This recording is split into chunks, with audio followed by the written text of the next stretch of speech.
Have you ever wondered where the concept of love originated in Greek mythology? It all began with the birth of Aphrodite, the goddess of love, beauty, pleasure, and procreation. Her birth, however, is unlike any other, as it is as dramatic and unique as the goddess herself. In the primordial times, when the universe was still young, Aphrodite was born from the sea foam. But how did she come to exist from the sea? The tale is a bit gruesome. It involves Uranus, the god of the sky, and his son Cronus. Uranus was a tyrant, and Cronus, in a bid to overthrow his father, severed his genitals and threw them into the sea.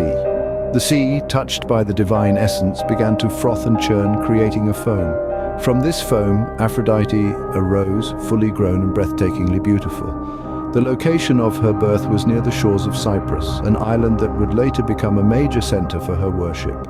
Her beauty was such that it could sway the hearts of both gods and mortals. She was the embodiment of physical attraction and romantic desire. The world had never seen a being so stunning, so alluring. Her influence was so strong that even the mighty Zeus, the king of the gods, felt her charm. Thus Aphrodite, the embodiment of beauty and love, was born, setting the stage for numerous myths and legends. Aphrodite's beauty was unparalleled, even among the gods. Her radiant allure was so extraordinary that it not only captivated mortals, but also the divine. One of Aphrodite's most significant relationships was with Eros, the god of love and desire. Eros, often depicted as a mischievous boy with a bow and arrow, was said to be Aphrodite's son in some myths. Together they were a formidable duo, spreading love, passion, and occasionally chaos throughout the realms of gods and men. Aphrodite's relationship with Ares, the fierce god of war, was a stark contrast to her association with Eros. Despite being married to Hephaestus, the god of blacksmiths and craftsmen, Aphrodite was often entangled in a passionate affair with Ares. This illicit love affair was a source of scandal and intrigue in the divine world, further amplifying Aphrodite's influence in the mythical narrative.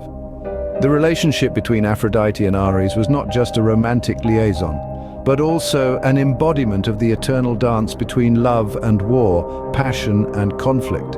Aphrodite, with her charm and beauty, could tame the wild and fierce Ares, showcasing the power of love over war. However, Aphrodite's beauty was a double-edged sword.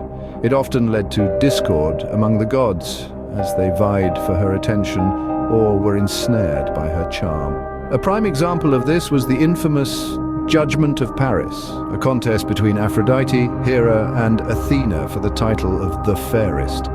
This competition, incited by Aphrodite's irresistible beauty, led to the Trojan War, a decade-long conflict that shaped Greek mythology. Aphrodite's allure was not just limited to mortals, but even the gods were not immune to her charms. Her relationships and interactions with other deities were instrumental in shaping Greek mythology, demonstrating the power and influence of love and beauty in the ancient world. And this, ladies and gentlemen, is the captivating tale of Aphrodite, the goddess of love. Aphrodite's influence extended far beyond Olympus, even shaping the course of the famous Trojan War. This war, a decade-long battle between the mighty kingdoms of Troy and Greece, was essentially a consequence of love and beauty, domains under Aphrodite's divine jurisdiction. The seeds of this conflict were sown during a divine wedding feast. Here, Eris, the goddess of discord, threw a golden apple inscribed "To the fairest," causing a dispute among the goddesses Hera, Athena, and Aphrodite. To settle this, Zeus appointed Paris, a Trojan prince, as the judge.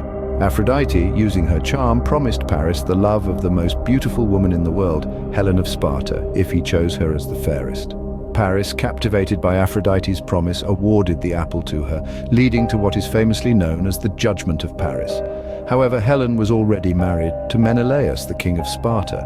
When Paris eloped with Helen under Aphrodite's influence, it ignited the wrath of Menelaus, triggering the epic Trojan War. Aphrodite's role didn't end here. Throughout the war, she continued to support Paris and the Trojans, affecting the war's course with her divine interventions. The Trojan War, one of the most significant events in Greek mythology, was thus deeply influenced by Aphrodite.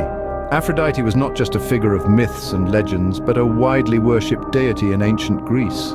She was held in high esteem, and her followers sought to honor her through various rituals and places of worship. Let's delve into the ways the ancient Greeks revered this goddess of love and beauty. Aphrodite's main place of worship was the island of Cyprus. Here, her birth from the sea foam was celebrated, and a grand temple was built in her honor. The temple, a symbol of divine beauty, was a place where her followers would gather to pay their respects, often bringing offerings of myrtle, roses, and apples, symbols associated with Aphrodite. The worship of Aphrodite was not confined to her temple alone. Throughout ancient Greece, festivals known as Aphrodisia were held in her honor. These annual celebrations involved various rituals, including the purification of her statue, animal sacrifices, and the crafting of small clay figures as offerings. The ancient Greeks also sought to appease Aphrodite in their personal lives. They believed that by honoring her, they could attract love, beauty, and fertility.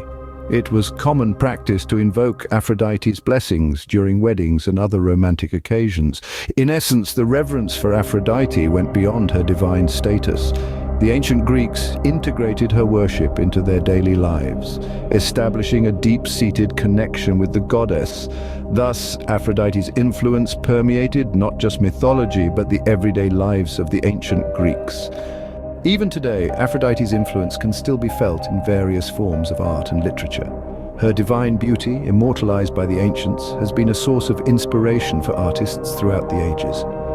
From classical sculptures that capture her ethereal grace to Renaissance paintings that seek to embody her irresistible charm, Aphrodite's image has been recreated countless times, each rendition a testament to her enduring allure.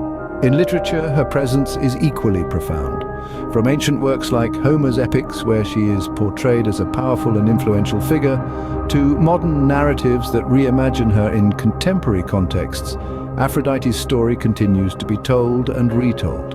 Her character, often complex and multifaceted, offers a rich canvas for writers to explore themes of love, beauty, and desire. Beyond the realm of art and literature, Aphrodite's legacy permeates popular culture. Her name is synonymous with love and beauty, and her story has been adapted into countless films, plays, and television series. She has inspired music, fashion, and even video games, her influence reaching far and wide across different media. In the end, Aphrodite's enduring appeal lies not just in her divine beauty, but also in the timeless themes she embodies. Love, desire, beauty. These are universal experiences that resonate with us all. And through Aphrodite's story, we are invited to explore them in all their complexity and depth. Aphrodite, the goddess of love, continues to inspire and captivate, her legend enduring through the ages.